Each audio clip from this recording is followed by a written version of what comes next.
이 시간 예배의 자리에 나오신 여러분을 축복합니다. 오늘 저는 앞서 읽은 마태복음 24장 32절부터 51절까지의 본문으로 무화과나무의 여름이라는 제목의 설교를 하려고 합니다. 전해지는 말씀 가운데 하나님의 은혜가 있기를 바랍니다. 아멘.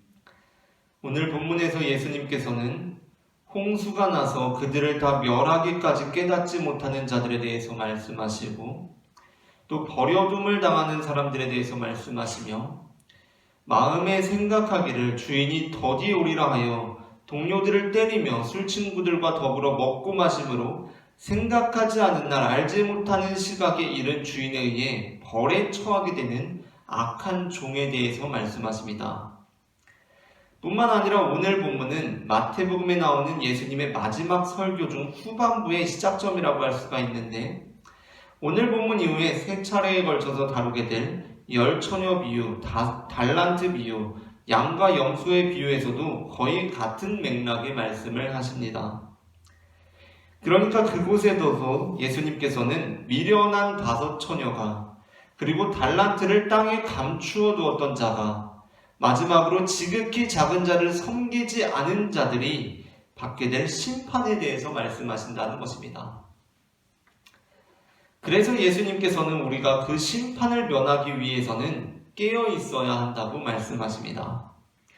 오늘 본문 42절부터 43절입니다. 그러므로 깨어 있으라. 어느 날에 너희 주가 임할는지 너희가 알지 못함이니라. 너희도 아는 바니 만일 집주인이 도둑이 어느 시각에 올 줄을 알았더라면 깨어 있어 그 집을 뚫지 못하게 하였으리라. 아멘. 그렇다면 깨어 있다는 것이 무엇입니까? 우리가 오늘 본문을 읽고 깨어있다는 의미에 대해서 생각할 때 2가지 면에서 오해할 수가 있습니다. 첫째는 그 깨어있는다는 것이 우리의 일상생활을 외면한 채 오로지 신앙생활이나 종교활동에 몰두해야 한다고 생각하는 것입니다. 오늘 본문 38절부터 39절 홍수 전에 노아가 방주에 들어가던 날까지 사람들이 먹고 마시고 장가들고 시집가고 있으면서 홍수가 나서 그들을 다 멸하기까지 깨닫지 못하였으니 인자의 임함도 이와 같으리라. 이 본문이 우리에게 이러한 오해를 할 수 있도록 잘못 이해할 수 있는 여지를 남기고 있습니다. 물론 하나님의 나라는 먹고 마시는 것은 아닙니다. 로마서 14장 17절부터 18절 본문은 하나님의 나라는 먹는 것과 마시는 것이 아니요 오직 성령 안에 있는 의와 평강과 희락이라. 이로써 그리스도를 섬기는 자는 하나님을 기쁘시게 하며 사람에게도 칭찬을 받느니라 라고 말씀하고 있습니다. 그러나 그렇다고 해서 하나님께서 우리에게 원하시는 삶이 먹고 마시는 것으로 표현된 우리의 일상생활 자체를 외면하고 부인하는 것이라고 할 수는 없습니다. 방금 읽은 로마서 14장 17절부터 18절 부분 역시 그보다 앞선 부분에서 이렇게 말씀하고 있습니다. 로마서 14장 5절부터 9절입니다. 어떤 사람은 이 날을 저날보다 낮게 여기고 어떤 사람은 모든 날을 같게 여기나니 각각 자기 마음으로 확정할지니라. 나를 중히 여기는 자는 주를 위하여 중히 여기고 먹는 자도 주를 위하여 먹으니 이는 하나님께 감사함이요 먹지 않는 자도 주를 위하여 먹지 아니하며 하나님께 감사하느니라. 우리 중에 누구든지 자기를 위하여 사는 자가 없고 자기를 위하여 죽는 자도 없도다. 우리가 살아도 주를 위하여 살고 죽어도 주를 위하여 죽나니 그러므로 사나 죽으나 우리가 주의 것이로다.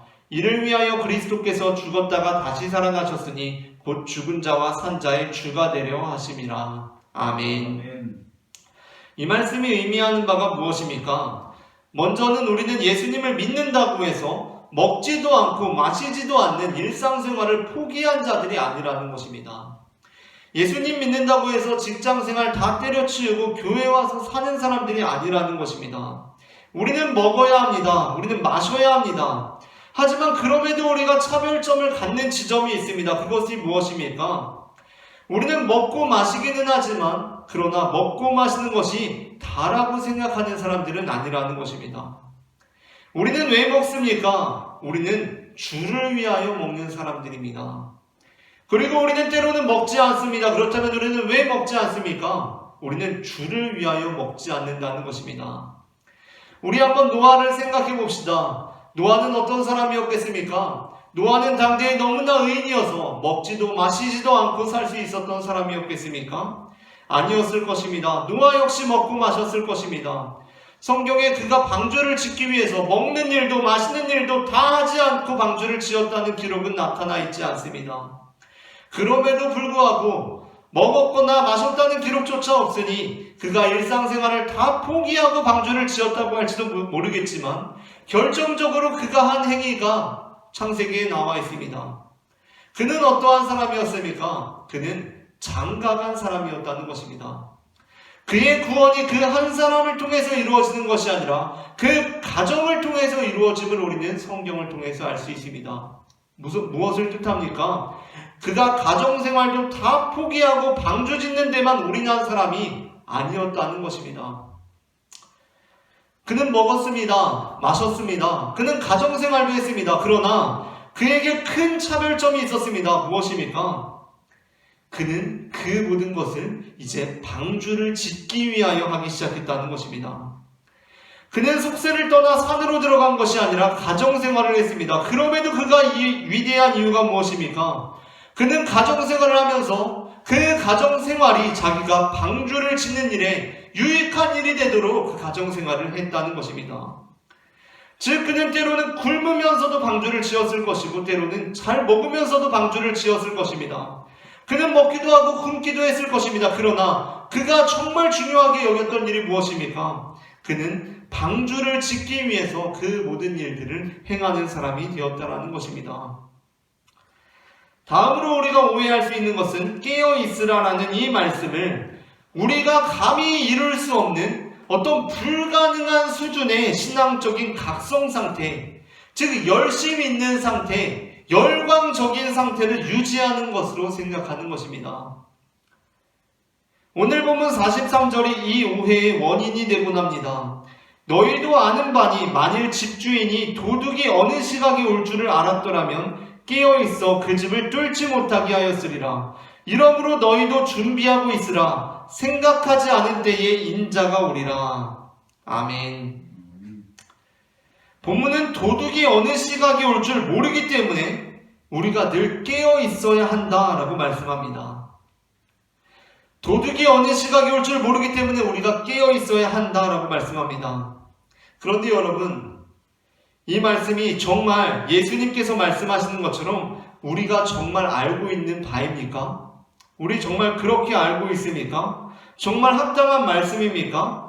우리는 이 본문을 통해서 예수님의 뜻을 분별해내야 하는데 만일 예수님께서 우리가 정말 그렇게 알고 있는 것으로 그렇게 말씀을 하셨다면 우리는 이 본문을 오해하기가 쉽습니다.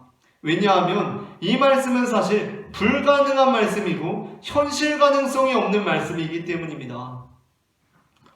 우리는 우리가 사는 현실에서 전혀 이러한 삶을 살고 있지 않기 때문입니다. 우리는 어떻습니까? 우리는 정말 도둑이 언제 우리 집에 들어올지 모르는 현실을 살고 있습니다. 그렇지 않습니까? 우리는 도둑이 언제 우리 집에 올지 모릅니다. 도둑은 참으로 언제든지 우리 집에 들 수 있습니다. 그런데 그래서 우리가 정말 잠도 안 자고 집을 지키고 있습니까? 야, 우리 도둑이 언제 올지 모르니까 내가 이 시간부터 이 시간까지 불침번 쓰고 이 시간에는 엄마가 일어나서 쓰고 이 시간에는 딸이 일어나서 쓰고 이 시간에는 아들이 일어나서 서는 불침번 서면서 살고 있습니까? 그렇지 않습니다. 우리는 어떻습니까? 우리는 도둑이 우리 집에 올지 모르지만 그냥 잡니다. 심지어 마음 편안하게 잡니다. 어떻게 그럴 수가 있습니까? 도둑이 언제 올지 모르는데 말입니다. 우리는 왜 그렇게 삽니까? 그 이유는 그렇게 매일같이 도둑을 경계하며 사는 것이 불가능한 일이기 때문입니다. 불필요한 일이기 때문입니다. 우리는 물론 도둑이 언제 올지 모릅니다. 그러나 그렇게 매일 도둑이 될지 모른다는 불안감을 갖고 경계를 서면서 살 수는 없습니다. 그것은 오히려 삶에 도움이 되지 않기 때문입니다. 그러므로 깨어있으라라는 이 말씀이 우리로 하여금 불가능한 수준의 신앙적인 각성 상태, 열심 있는 상태, 열정적인 상태를 계속해서 유지해야 한다라는 것으로 이해될 수 없다는 것입니다. 그것은 불가능하고 또한 불필요하기 때문입니다. 이에 대해서는 예수님 역시 마찬가지였습니다. 누가복음 21장 33절부터 38절에서 예수님께서 말씀하시는 깨어있으라라는 말씀이 불가능한 수준의 신앙적인 열심 상태, 각성 상태를 유지하는 것이 아님을 명확히 보여주는 본문이 있습니다. 누가복음 21장 33절부터 36절에서 예수님께서는 오늘 본문과 아주 유사한 말씀을 하십니다. 누가복음 21장 33절부터 36절입니다. 천지는 없어지겠으나 내 말은 없어지지 아니하리라. 너희는 스스로 조심하라. 그렇지 않으면 방탕함과 술취함과 생활의 염려로 마음이 둔하여지고 뜻밖의 그날이 덫과 같이 너희에게 임하리라. 이날은 온 지구상에 거하는 모든 사람에게 임하리라. 이러므로 너희는 장차 올 이 모든 일을 능히 피하고 인자 앞에 서도록 항상 기도하며 깨어있으라 하시니라. 아멘. 여러분, 이 부분에서 예수님께서 오늘 본문과 아주 유사한 말씀을 하십니다. 그리고 항상 기도하며 깨어있으라라고 하십니다. 그렇다면 예수님께서 이제 어떠한 모습을 우리에게 그 모델로서 보여주셔야 합니까? 예수님께서 이제 항상 기도하고 깨어 계신 모습을 우리에게 보여주셔야 합니다. 그런데 누가복음의 이 본문 이후에 아주 이례적인 본문, 아주 이색적인 본문이 나타나고 있습니다. 예수님께서 취하신 행동을 다루고 있습니다. 예수님께서 어떻게 말씀하십니까? 그 다음에 이어지는 구절입니다. 37절부터 38절입니다. 예수께서 낮에는 성전에서 가르치시고 밤에는 나가 감람원이라 하는 산에서 쉬시니 모든 백성이 그 말씀을 들으려고 이른 아침에 성전에 나아가더라. 아멘. 이 본문에서 예수님께서 어떻게 하십니까? 항상 기도하고 깨어있으라라고 하셨으면 예수님께서 항상 기도하고 깨어있는 모습을 우리에게 보여주셔야 합니다. 산에 가셔도 좀 쉬지 마시고 좀 기도도 하시고 깨어있는 모습을 우리에게 보여주셔야 합니다. 그런데 누가복음 본문은 항상 기도하며 깨어있으라라고 하신 그분께서 쉬시는 모습을 보여주십니다. 그분께서 쉬러 가십니다. 무슨 시트콤의 한 장면 같습니다. 쉬라고 말씀하시질 않으시고 깨어있으라고 말씀하신 분이 가서 자기는 쉬고 계십니다. 그러므로 우리는 이 본문을 통해서 어떻게 이 말씀을 되새겨야 합니까? 예수님께서 항상 기도하고 깨어있으라고 한 것이 우리에게 절대 쉬지도 말고 계속해서 신앙적인 각성 상태로 계속 찬양하고 기도하고 말씀을 가르치는 일을 쉬지 말라는 말씀은 아니라는 것임을 우리는 알아차려야 한다는 것입니다. 그렇다면 예수님께서 말씀하신 깨어있으라는 말씀의 의미는 무엇입니까? 그것은 우리가 일상생활 자체를 부정하는 것이 아니라 일상생활 자체를 하나님의 영광을 위하여 하라는 것이며 또한 불가능한 수준의 신앙적인 각성 상태를 계속 유지하라는 것이 아니라 균형적인 삶 속에서도 맡은 바 사명에 충실하라는 것입니다. 미국의 어느 명문대 도서관에서는 모든 출입자들이 볼 수 있는 곳에 여기서 졸지 말고 집에 가서 자라라는 글귀가 적혀 있다고 합니다. 어떤 미국의 명문대 도서관에는 모든 출입자들이 볼 수 있는 곳에 여기서 졸지 말고 집에 가서 자라라는 글귀가 적혀 있다고 합니다. 이 말은 우리에게 위로가 됨과 동시에 도전이 되는 말입니다. 왜 그렇습니까? 먼저 이 말은 우리가 반드시 자야만 하는 존재임을 있는 모습 그대로 받아들여주고 있습니다. 우리는 24시간 48시간 동안 잠 안 자고 공부할 수 있는 존재가 아닙니다. 이 문구는 절대로 우리에게 가혹하게 24시간 자지도 말고 공부하라고 말하고 있지 않습니다. 우리는 잠이 필요한 존재임을 그대로 받아들여줍니다. 집에 가서 자라고 말합니다. 그러나 동시에 도전이 되는 말은 무엇입니까? 그런데 잠을 잘 거면 집에 가서 자고 여기서 졸고 있지는 말라는 것입니다. 여기 들어왔으면 네가 맡은 바 사명이 지금 공부면 공부에 충실하라는 것입니다. 예수님의 말씀이 바로 이것입니다. 예수님께서는 우리가 잠도 자지 않고 계속해서 일하고 계속해서 하나님의 뜻대로 계속해서 항상 기도하며 깨어있으라라고 말씀하시는 것이 아닙니다.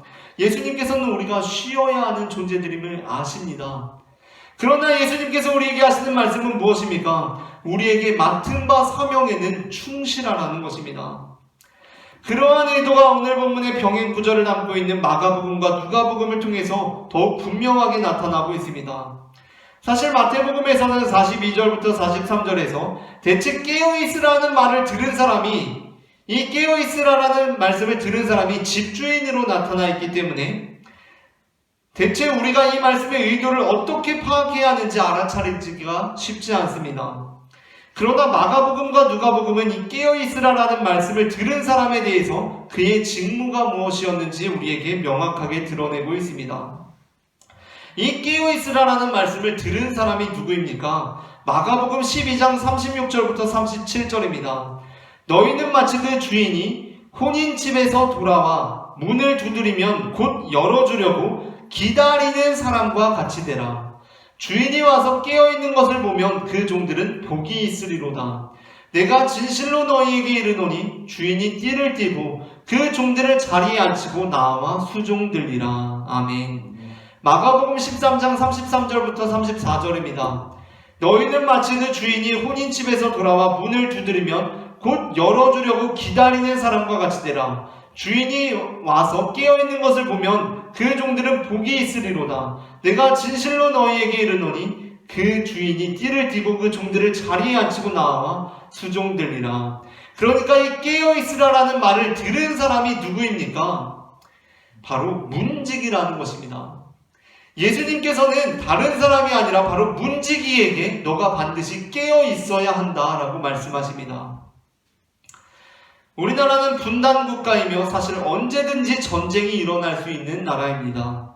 우리는 이 나라에서 살고 있습니다. 그러나 온 국민이 전쟁이 언제든지 발생할 수 있다고 생각하는 것, 전쟁이 지금 언제라도 일어날 수 있다라고 생각하는 것은 그다지 좋은 상황은 아닐 것입니다. 심지어 어떠한 면에서는 국민들은 전쟁은 쉽게 안 일어날 것이고 그렇기 때문에 우리는 지나치게 불안해할 필요가 없다는 생각을 가지고 살아가는 것이 국가에 큰 유익이 되기도 합니다. 그렇지 않습니까? 모든 국민들이 전쟁이 언제라도 발생할 수 있다라는 위기의식과 불안감을 가지고 살아간다면 이 나라는 제대로 돌아가기가 어렵습니다. 국민들은 어떠한 면에서는 전쟁은 쉽게 일어나지 않을 거야. 그렇게 불안해할 필요가 없어 라고 살아가는 것이 국가에 큰 유익이 됩니다. 그런데 만일 우리가 이러한 사람을 보면 어떻겠습니까? 어떤 군인이 그렇게 생각하고 있습니다. 군인이 전쟁은 쉽게 일어나지 않을 거야. 불안해할 필요가 없어. 경계를 설 필요가 없어. 라고 생각하고 있다면 어떻겠습니까? 그래서 그 군인이 전쟁이 쉽게 일어나지 않을 것이라고 생각하고 쉬고 있고 놀고 있습니다. 그렇다면 우리 국민들은 어떻게 이야기하겠습니까? 아니, 우리는 전쟁이 쉽게 일어나지 않을 거라고 그렇게 크게 불안해할 필요가 없다고 생각하고 살아가는 것이 마땅한 일이지만 어떻게 군인이 그렇게 할 수가 있습니까? 라고 말하지 않겠습니까? 어떻게 국방부 장관이 그렇게 생각할 수 있습니까? 라고 말하지 않겠습니까? 군인은, 국방부 장관은 전쟁이 언제든지 일어날 수 있다는 생각을 가지고 늘 경계태세를 갖춰야 하는 것 아닙니까? 라고 그렇게 말하지 않겠습니까? 오늘 본문이 바로 그러한 상황이라는 것입니다. 지금이 깨어있어야 하는 사람은 어떠한 사람입니까? 깨어있어야 하는 이 사람은 깨어있어야만 하는 사람이라는 것입니다. 이 사람은 문지기입니다. 맡은 바 사명이 곧 깨어있는 일입니다. 이 사람에게도 충분히 잠을 잘 시간이 있을 것입니다. 그러나 이 사람이 깨어 있어야 하는 그 시간에는 반드시 깨어 있어야만 한다는 것입니다. 그렇다면 우리는 어떻습니까? 이제 주님께서 우리에게 깨어 있으라고 말씀하신 이것이 다가올 심판을 피하기 위해서 우리에게 주어진 사명에 충실하라는 말씀으로 이제 충분해진 것입니까? 그렇지 않습니다. 저는 오늘 본문에서 이제 아주 중요한 부분을 짚고 넘어가려고 합니다. 앞서 말씀드린 바와 같이 예수님께서는 오늘 본문에서 심판에 대해서 말씀하십니다. 그렇게 다음에 보게 될 새 비유에서도 역시 그러한 뉘앙스의 본문들이 나오고 있습니다. 열처녀 비유, 달란트 비유, 양과 영소의 비유에서도 계속해서 심판이 강조되는 뉘앙스로 예수님께서 말씀하십니다. 그래서 우리는 이 본문들을 읽을 때 사실 구원받은 이들과 멸망당하는 이들의 비율이 거의 비슷하게 나오고 있음에도 불구하고 멸망당하는 자들에게 우리의 시선이 갑니다. 꼭 우리의 모습이 그럴 것만 같은 불안감에 빠진다는 것입니다. 하지만 그것은 옳은 태도라고 할 수가 없습니다. 주님께서 우리에게 이 말씀을 하신 것은 우리에게 불안감을 주시기 위한 것이 아니었기 때문입니다. 앞서 말씀드린 바와 같이 오늘 본문은 예수님의 마지막 설교의 후반부가 시작되는 부분입니다. 오늘 본문을 포함해서 총 7개의 비유가 오늘 본문부터 시작되며 그 중에 4개의 단편적인 비유가 오늘 본문에 나오고 3개의 긴 비유, 열처녀 비유, 달란트 비유, 양과 영소 비유가 이제 앞으로 3차례에 걸쳐서 나오게 됩니다. 그런데 아주 특징적인 비유, 그리고 모든 비유를 아우를 이 우리의 관점을 잡아줄 비유, 그것이 무엇인가? 바로 첫 번째 비유입니다.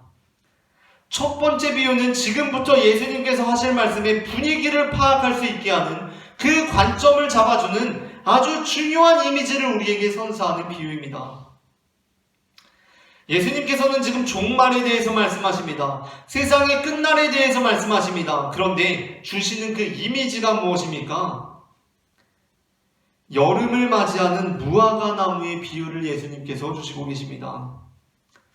우리는 이 본문을 이제 읽고 나서 주님께서 심판을 말씀하시고 멸망을 말씀하시는 장면들을 보게 됩니다.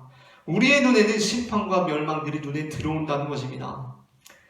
그러나 지금 첫 번째 본문에서 예수님께서 첫 번째 비유에서 말씀하시는 이 다가올 계절은 어떠한 계절입니까? 바로 여름입니다. 예수님께서 우리에게 보여주시는 이 무화과 나무는 이제 이 여름을 맞이하면서 생기가 감돌기 시작하는 무화과 나무입니다. 여름도 어떤 여름입니까? 우리가 유대 땅에 대한 지리적 배경을 잘 모르더라도 오늘 본문을 통해서 알 수 있습니다. 이 여름은 무화과 나무의 가지가 연하여지고 잎사귀가 나기 시작하는 여름입니다.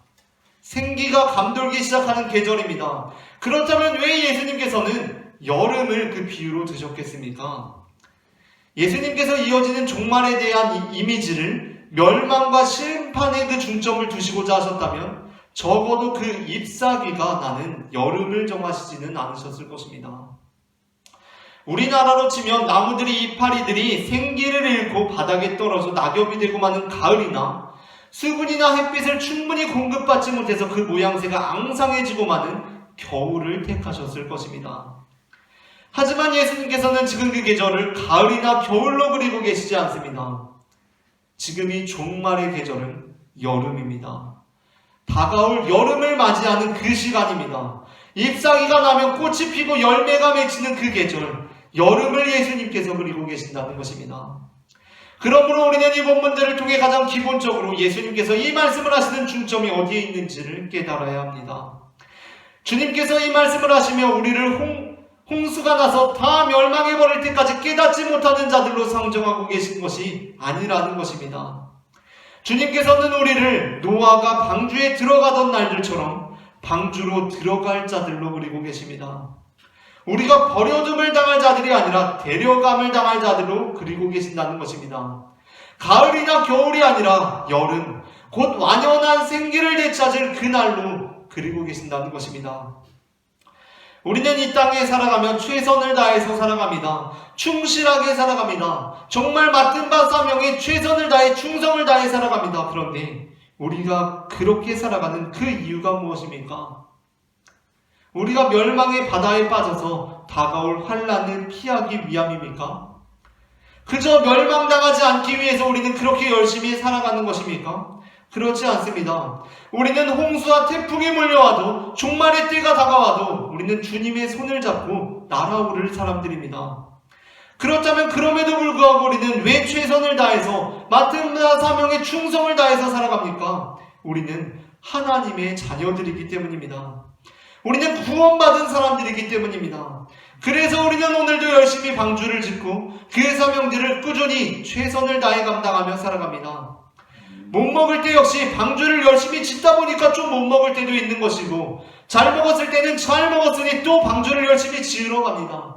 도서관에 가서는 최선을 다해서 공부하고 집에 와서는 쉬고 또 잡니다.